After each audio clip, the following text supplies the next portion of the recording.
नमस्कार मित्रों, एसएससी अड्डा जीके में आपका बहुत बहुत स्वागत है। आज हम हरियाणा जीके में हरियाणा की सिंचाई के प्रमुख साधन और जो परियोजनाएं हैं उनसे संबंधित महत्वपूर्ण प्रश्न करेंगे। यह जो प्रश्न है ये नहरी पटवारी, ग्राम सचिव और हरियाणा की जितनी भी अन्य परीक्षाएँ हैं जो अभी जैसे सीईटी मेन का एग्ज़ाम होगा उसमें हरियाणा जीके के 20 नंबर के प्रश्न पूछे जाएंगे। तो यहाँ से प्रश्न, चाहे वह आपका इंजीनियरिंग का हो, चाहे वह आपका पटवारी का है, ग्राम सचिव का या अन्य जो भी परीक्षा है, यहाँ से क्वेश्चन जरूर आएंगे हरियाणा का, चाहे वह कोई भी एग्ज़ाम रहे।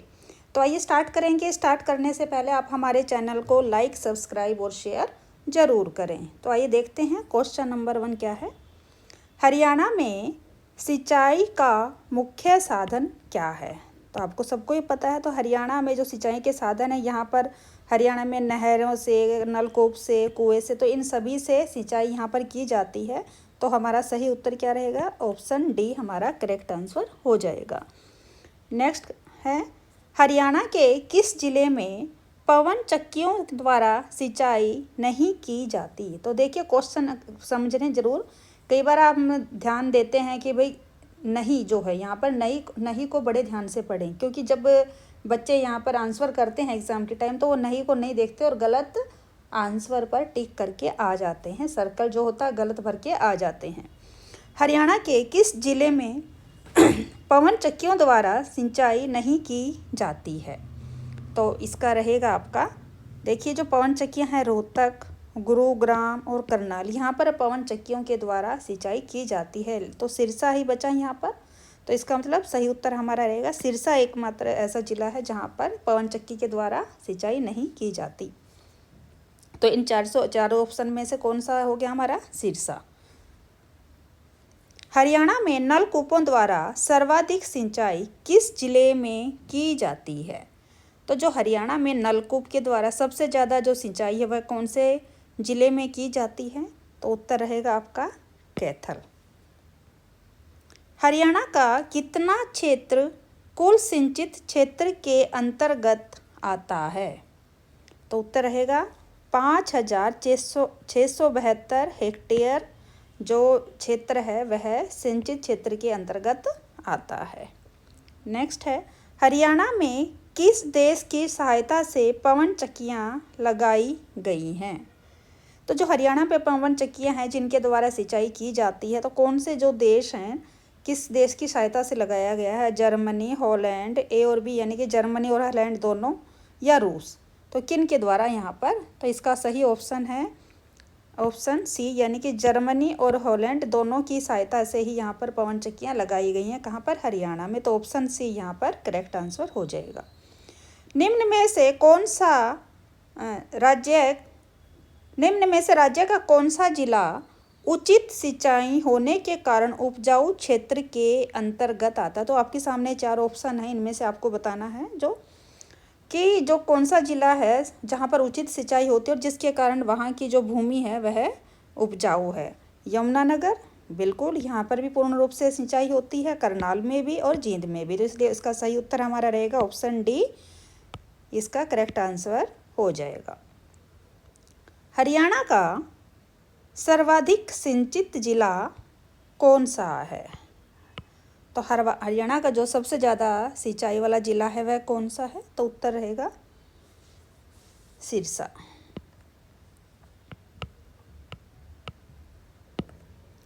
एक करेक्ट आंसर। निम्न में से कौन सी हरियाणा की सबसे पुरानी और सर्वाधिक महत्वपूर्ण नहर है? तो जो हरियाणा की है सबसे पुरानी जो नहर है वह कौन सी है और सर्वाधिक महत्वपूर्ण जोन की जिसके द्वारा सबसे ज़्यादा यहाँ पर सिंचाई होती है? तो कौन सी है? पश्चिमी नहर, भिवानी नहर, भाखड़ा नहर या गुरुग्राम नहर? तो हरियाणा के लिए जो पश्चिमी नहर है वह सर्वाधिक पुरानी भी है और साथ ही सबसे ज़्यादा महत्वपूर्ण भी है।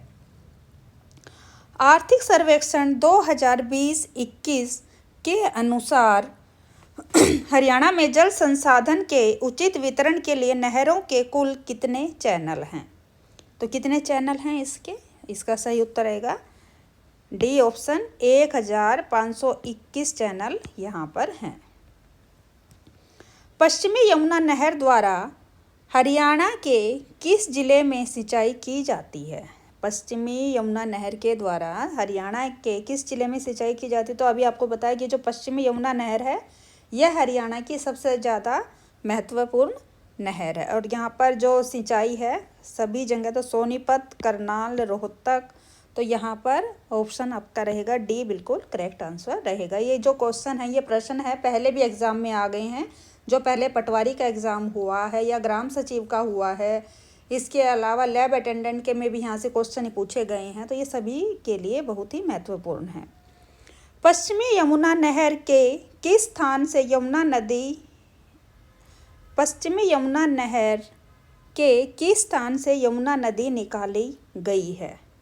तो कहाँ से? साल्हावास, करनाल, ताजेवाला या भाखड़ा नांगल। तो आप सभी को पता है कि जो यमुना नदी है पश्चिमी यमुना नहर के कहाँ से निकाली गई? तो यमुना नदी जो है यह है पश्चिमी यमुना के ताजेवाला से निकाले गई है।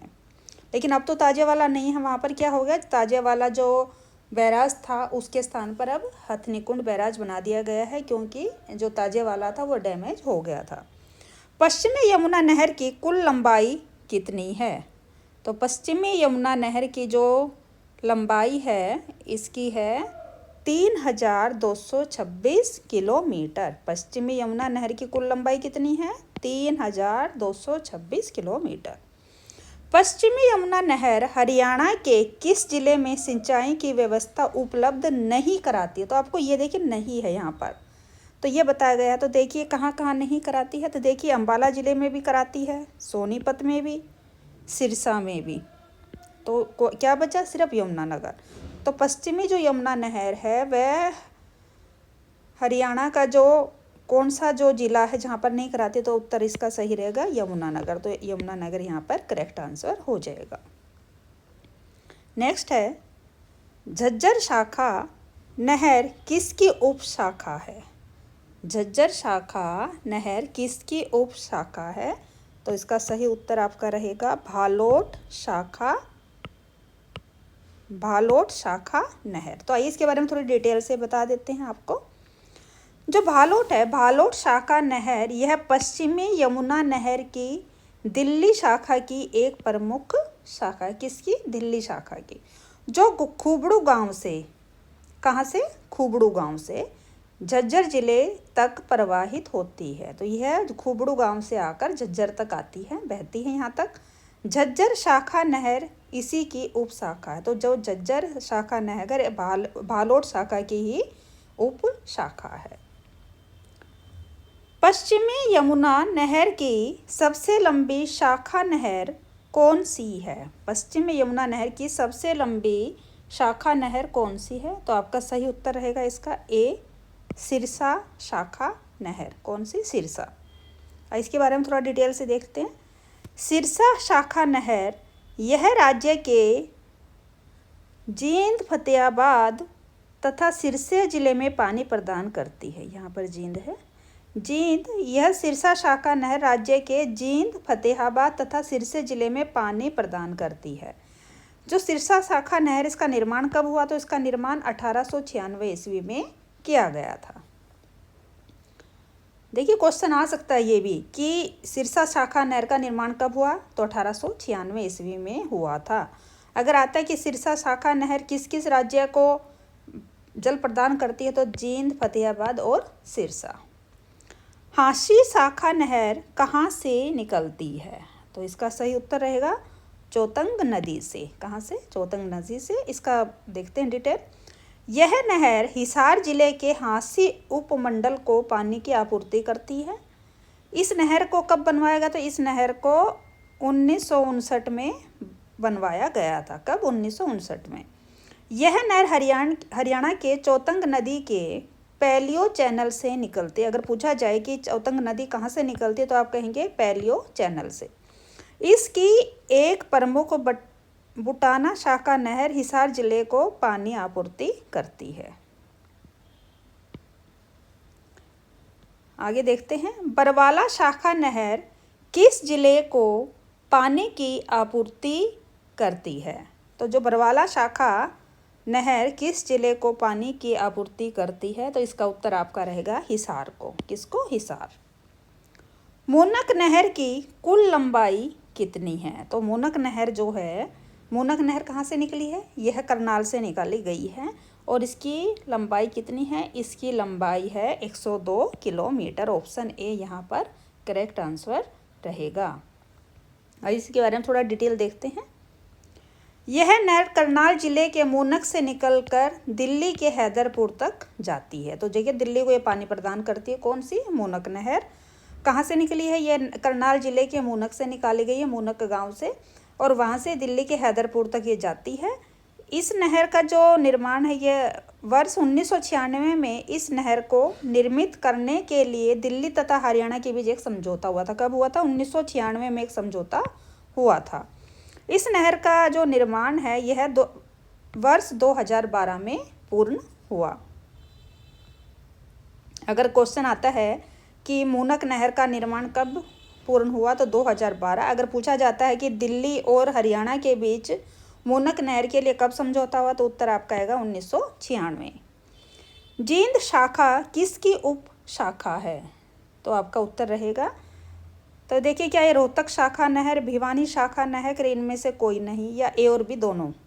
तो आपका उत्तर रहेगा ए और बी दोनों, यानी कि जो जींद शाखा है यह रोहतक और भिवानी दोनों की शाखा नहर है। नेक्स्ट है, भाखड़ा नहर किस राज्य की संयुक्त पहल है?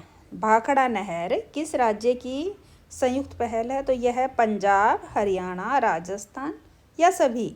तो इसका सही उत्तर रहेगा जो भाखड़ा नहर है यह इन तीनों राज्यों की ही पहल है, तो इसलिए ऑप्शन डी यहाँ पर करेक्ट हो जाएगा। मूनक नहर निर्माण के लिए किन दो राज्यों में समझौता हुआ था? तो यह अभी आपको बताया है, हरियाणा और दिल्ली। कब हुआ था?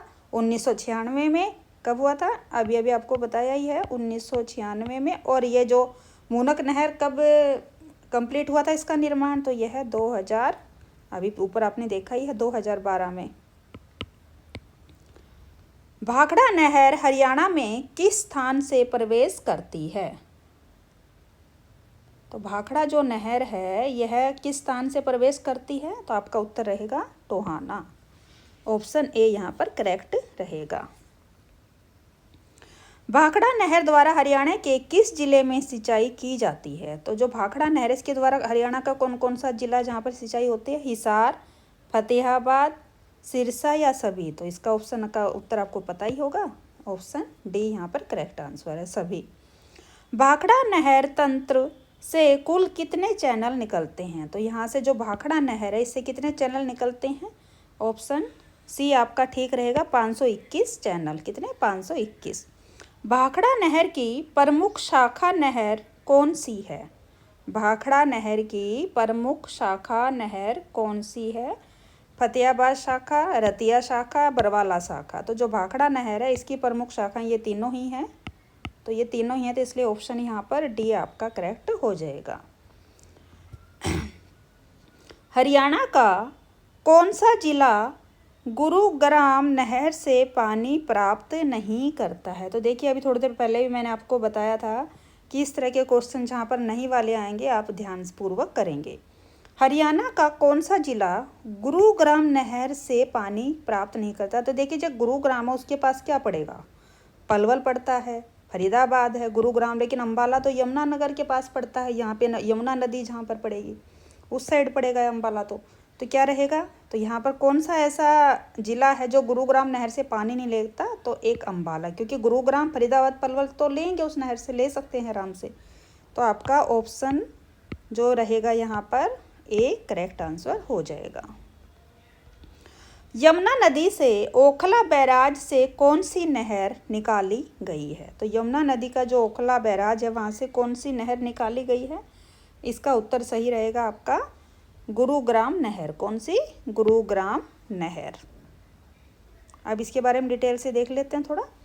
जो यह नहर है दिल्ली के कहाँ से निकाली गई है? दिल्ली से। तो दिल्ली के ओखला नामक स्थान से निकाली गई है।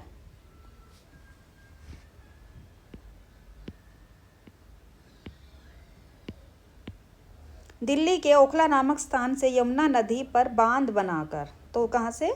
तो यह दिल्ली के जो ओखला नामक स्थान है वहाँ से इसको निकाला गया है। किसको? गुरुग्राम नहर को। तो ओखला नामक स्थान से यमुना नदी पर बांध बनाकर निकाली गई इस लिंक नहर का निर्माण कार्य कब हुआ था? तो इसका निर्माण कार्य कब स्टार्ट हुआ? 1970 में। अगर क्वेश्चन आता है कि गुरुग्राम नहर का निर्माण कब आरंभ हुआ, तो आप लिखेंगे 1970 में। और कब पूरा हुआ? तो जब 10वीं पंचवर्षीय योजना थी, 10वीं पंचवर्षीय योजना का जब समाप्त हुआ था, उस टाइम यह बनकर पूर्ण हुई थी। यह भी पूछा जा सकता है कि जो गुरुग्राम नहर है कौन सी पंचवर्षीय योजना के तहत बनकर पूर्ण हुई थी? तो आप लिखेंगे 10वीं वर्षीय पंचवर्षीय योजना। भिवानी नहर कहाँ से निकाली गई है? भिवानी नहर डैश निकली है, कहाँ से? तो इसका उत्तर आपको रहेगा ए, भाखड़ा नहर। कहाँ से? भाखड़ा नहर। हरियाणा की जवाहरलाल नेहरू नहर किस नहर से निकाली गई है? तो हरियाणा में जो जवाहरलाल नाम से नेहरू नहर है वह कौन सी नहर से निकली है? तो इसका सही उत्तर आपका रहेगा, यह भी कहाँ से निकाली गई है? भाखड़ा नहर से। हरियाणा के सूखे तथा ऊंचाई वाले स्थान पर पानी पहुंचाने के लिए किस परियोजना का उपयोग किया जाता है? तो देखिए जो परियोजनाएं हैं वह कौन सी है? तो भाखड़ा कौन है? भाखड़ा तो आपको पता ही है, नदी है या डैम है, हथनी कुंड भी। लेकिन कौन सी परियोजनाएं हैं जिसके द्वारा जहाँ पर जब पानी नहीं पहुँचता था, और कौन से एरिया जैसे कि भिवानी वगैरह है जहाँ पर पानी नहीं पहुँच पाता तो वहाँ पर कौन सी योजनाएं लागू करी गई है? तो इसका सही उत्तर आपका आएगा उत्थापक परियोजना। निम्न कथनों में से सही कथन की पहचान करनी है। तो आपको बतानी है कि इनमें से सही कौन सा है। गुरुग्राम नहर राज्य के गुरुग्राम, फरीदाबाद तथा पलवल में सिंचाई की सुविधा उपलब्ध कराती है। तो यह क्या है? ये बिल्कुल सही है। भिवानी नहर भिवानी जिले में सिंचाई की सुविधा उपलब्ध कराती है, ये भी करेक्ट है। आगरा नहर हरियाणा के फतेहाबाद जिले को सिंचित करती है, तो यह गलत है, क्योंकि जो आगरा नहर है यह आगरा, मथुरा और भरतपुर जो राजस्थान में पड़ता है वहाँ, साथ ही हरियाणा का जो है, हरियाणा का फतेहाबाद नहीं, हरियाणा का जो फरीदाबाद जिले को सिंचित करती है। तो यह क्या हुआ? यह गलत हो गया यहाँ पर। सतलुज यमुना लिंक परियोजना की लंबाई 220 किलोमीटर है, यह भी रॉन्ग है, क्योंकि 220 नहीं है, इसकी कितनी है? 214 है। कितनी है? 214। तो यह भी गलत हो गया। तो सही ऑप्शन क्या बचा हमारे पास? 1 और 4। तो 1 और 4 कहाँ है? तो देखिए 1 और 4 यहाँ पर दिया गया है, तो हमारा ऑप्शन डी करेक्ट आंसर हो जाएगा। हरियाणा की जूही नहर की कुल लंबाई कितनी है? तो हरियाणा की जो जूही नहर है इसकी कुल लंबाई कितनी है? तो इसकी कुल लंबाई 170 किलोमीटर है। जूही नहर द्वारा प्रमुखतः हरियाणा के किस जिले की सिंचाई की जाती है? जो जूही नहर है ये कहाँ पर है? तो इसका सही उत्तर रहेगा ए, भिवानी। कहाँ पर? ए, भिवानी में। जवाहरलाल नेहरू उत्थापक परियोजना में पहली बार पानी कब छोड़ा गया था? तो इसमें पहली बार जो पानी, जब जवाहरलाल नेहरू जो उत्थापक परियोजना थी इसके अंतर्गत पानी जब पहली बार छोड़ा गया तो कब छोड़ा गया था? यह 1976 में छोड़ा गया था। ऑप्शन सी यहाँ पर करेक्ट आंसर है।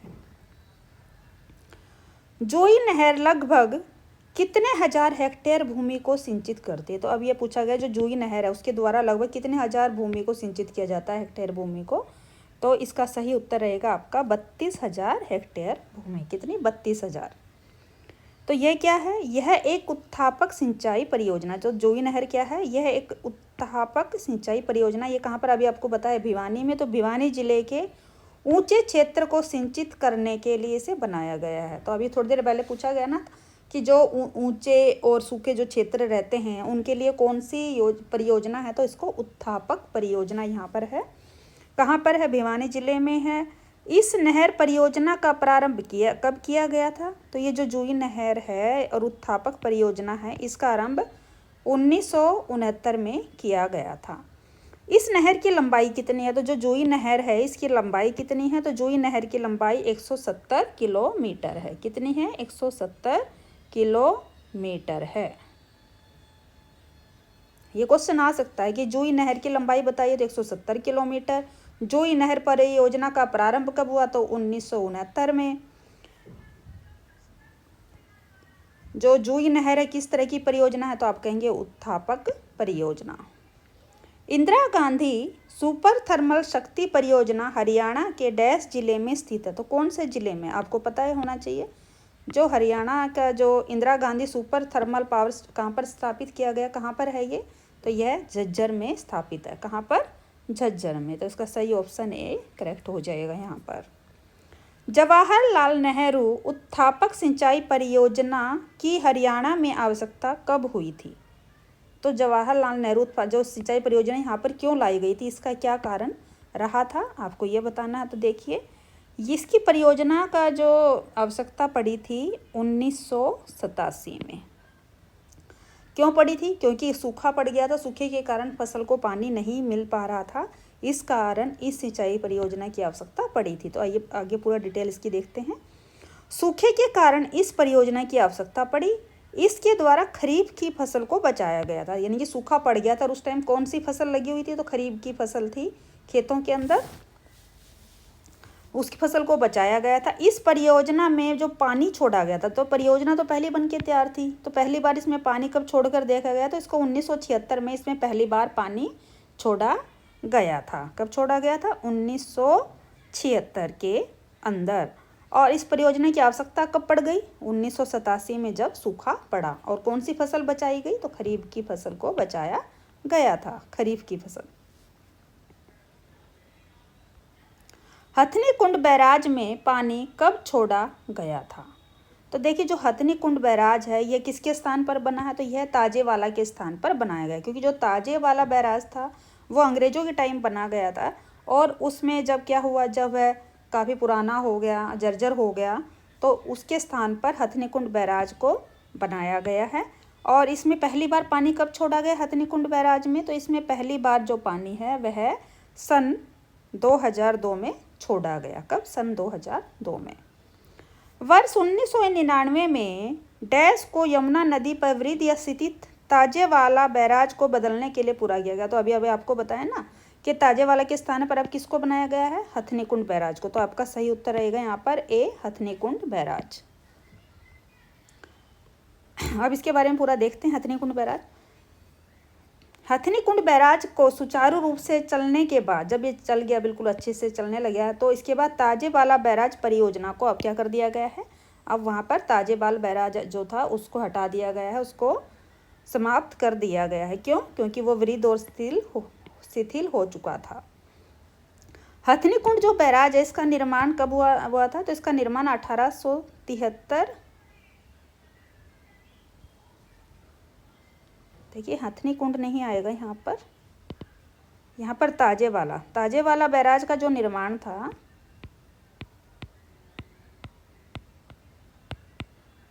इसका निर्माण अंग्रेजों के टाइम में 1873 ईस्वी में हुआ था। कब हुआ था, 1873 ईस्वी में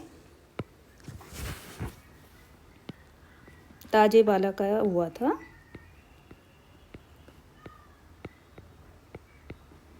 ताजेवाला का निर्माण 1873 में अंग्रेजों ने, ब्रिटिश ईस्ट इंडिया कंपनी थी जब, तब इसका किया गया था। लेकिन अब क्या हुआ था, ताजेवाला जब आप जर्जर हालत में पहुंच गया था तो उसके स्थान पर हथनी कुंड को बनाया गया है। और इसमें पहली बार हथनी कुंड बैराज में पानी कब छोड़ा गया है, 2002 में। नरवाना सिंचाई परियोजना निम्न में से किसे सिंचाई के लिए पानी उपलब्ध करवाती है। तो जो नरवाना सिंचाई परियोजना, इसके तहत किस किस को पानी प्राप्त कराते हैं, ये कलौंदा, भीखेवाला, सुलहेड़ा या सभी को। तो इसका उत्तर है कि ये तीनों को ही कराते हैं। तो इसका ऑप्शन डी यहाँ पर करेक्ट आपका आंसर हो जाएगा। और इसके बारे में थोड़ा डिटेल देख लेते हैं। इस परियोजना से राज्य के कलौंदा, खुर्द कलां, भीखेवाला, खरड़वाल, नेहरा, फुलिया कलां, गुलेहेड़ा व सुलेहेड़ा आदि क्षेत्रों में सिंचाई के लिए पानी यह उपलब्ध करवाता है। कौन, नरवाना सिंचाई परियोजना। नेक्स्ट है, हथनी कुंड बैराज परियोजना किस नहर को पानी उपलब्ध करवाती है। तो जो हथनी कुंड बैराज परियोजना है ये पश्चिमी यमुना नहर, पूर्वी यमुना नहर दोनों को ही जल यह क्या करती है, उपलब्ध करवाती है। तो इसलिए ऑप्शन यहाँ पर डी सही हो जाएगा। तो उत्तर हम जाएंगे सी के साथ, करेक्ट आंसर सी। मानसून काल में यमुना नदी के अतिरिक्त जल को उपयोग करने के लिए किस परियोजना की स्थापना की गई है? तो देखिए, जब मानसून काल में यमुना नदी में तो पानी होता है, उसके अलावा जो वर्षा का पानी भी होता है, तो उस जल को उपयोग करने के लिए कौन सी परियोजना बनाई गई है? तो किस परियोजना की स्थापना? तो यह है दादूपुर शाहबाद परियोजना। उत्तर ए यहाँ पर, ऑप्शन ए यहाँ पर करेक्ट है। थोड़ा इसके बारे में डिटेल है। इससे हरियाणा राज्य के यमुनानगर, अंबाला तथा कुरुक्षेत्र, कौन से? यमुनानगर, अंबाला और कुरुक्षेत्र जो जिले हैं उनका 92,532 हेक्टेयर क्षेत्र की इससे सिंचाई की जाती है। इस योजना की कितनी अनुमानित नित लागत थी? तो इसकी अनुमानित नित लागत थी रुपये 267 करोड़। ताजेवाला बैराज परियोजना का निर्माण कब हुआ था? तो ताजेवाला जो बैराज परियोजना, इसका निर्माण कब हुआ था? तो इसका निर्माण 1873 ईस्वी में ब्रिटिश काल के दौरान हुआ था। ऑप्शन ए यहाँ पर करेक्ट है। तो देखिए, जो ताजेवाला बांध है, यह बांध हरियाणा राज्य के यमुनानगर जिले में यमुना नदी पर बना हुआ था।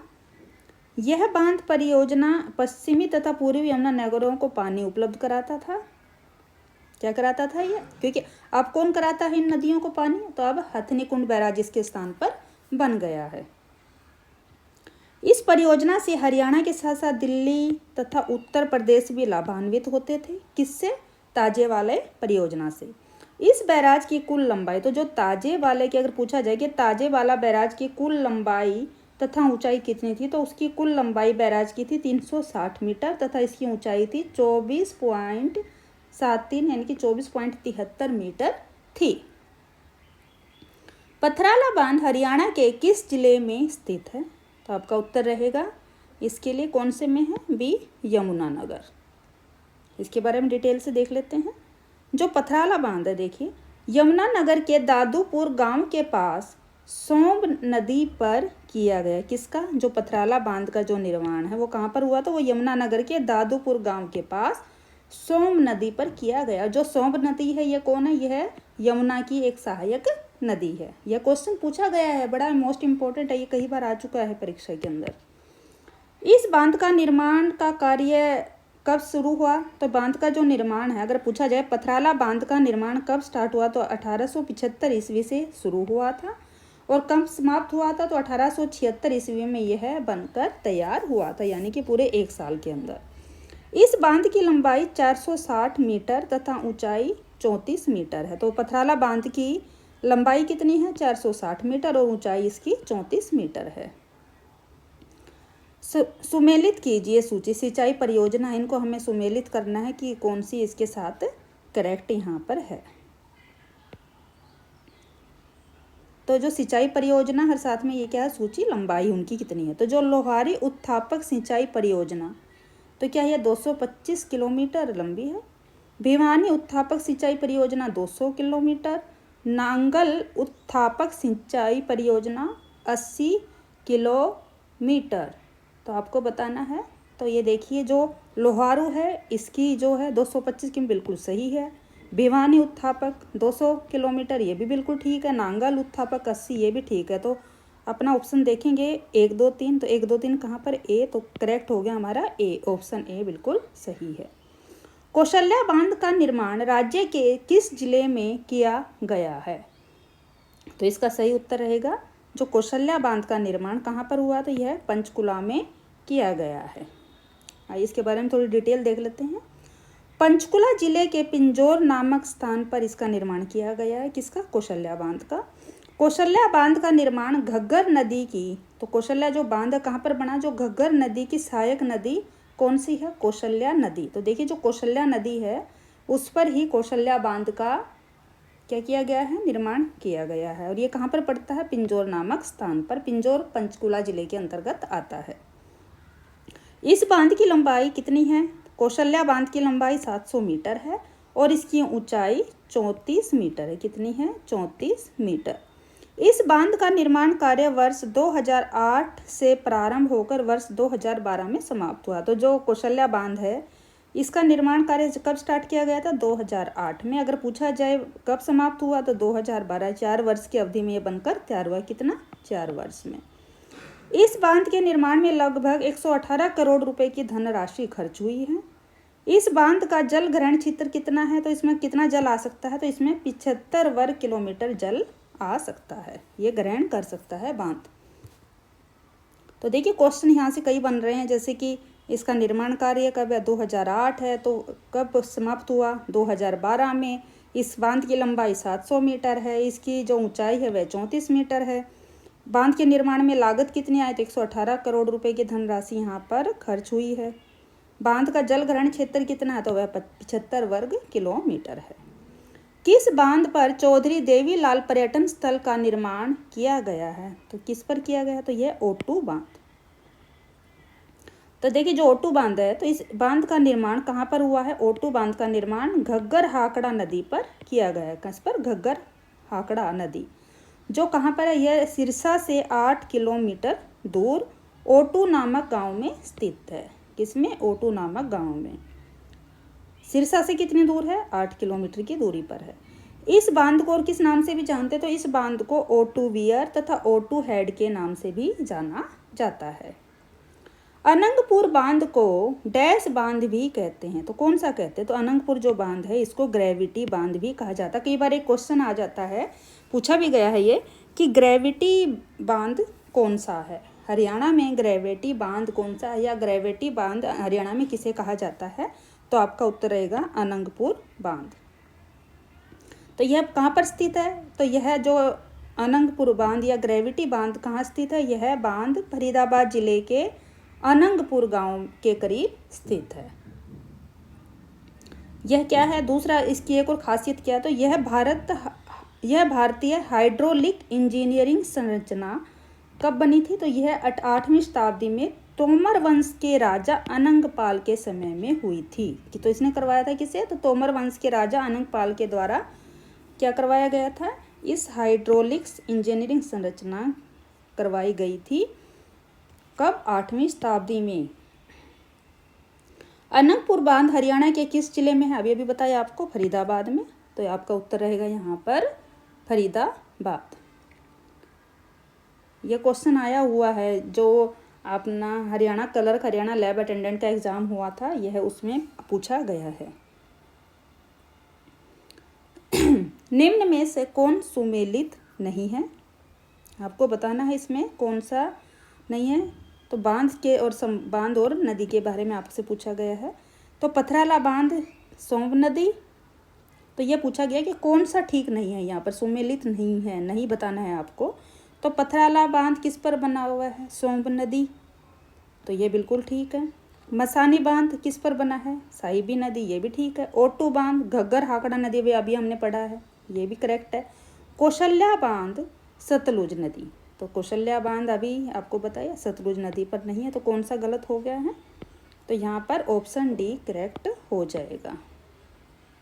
तो कौन सा यहाँ पर सुमेलित नहीं है? कौशल्या बांध सतलुज नदी पर नहीं बना हुआ है। तो अभी अभी हमने आपको बताया ही है कि सतलुज नदी के बारे में भी।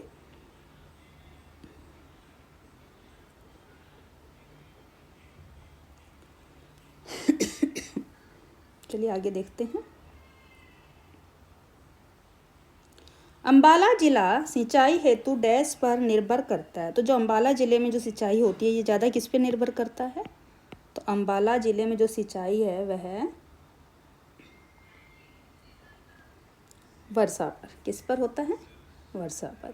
देखिए आपको हमारी क्वेश्चंस कैसे लग रहे हैं, प्लीज़ हमारे चैनल को लाइक, सब्सक्राइब और शेयर ज़रूर करें, और आप अपने कमेंट करके हमें ज़रूर बताएं कि आपको कैसा लग रहा है। इससे पहले भी हमने 3 वीडियो अभी डाली हैं ग्राम सचिव पटवारी से संबंधित, जिसमें आपको इकाई, पटवार से संबंधित शब्दावली पूरी यहाँ पर बताई गई है। तो इसका ऑप्शन क्वेश्चन नंबर 51 का हो जाएगा आपका वर्षा, ऑप्शन सी। शिवालिक की पहाड़ियों की तलहटी का क्षेत्र हरियाणा के किस भाग के अंतर्गत आता है? जो शिवालिक की पहाड़ियों की तलहटी का जो क्षेत्र है वो हरियाणा के किस भाग के अंतर्गत आएगा? तो इसका उत्तर रहेगा उत्तर पूर्वी भाग। कौन सा? उत्तर पूर्वी भाग।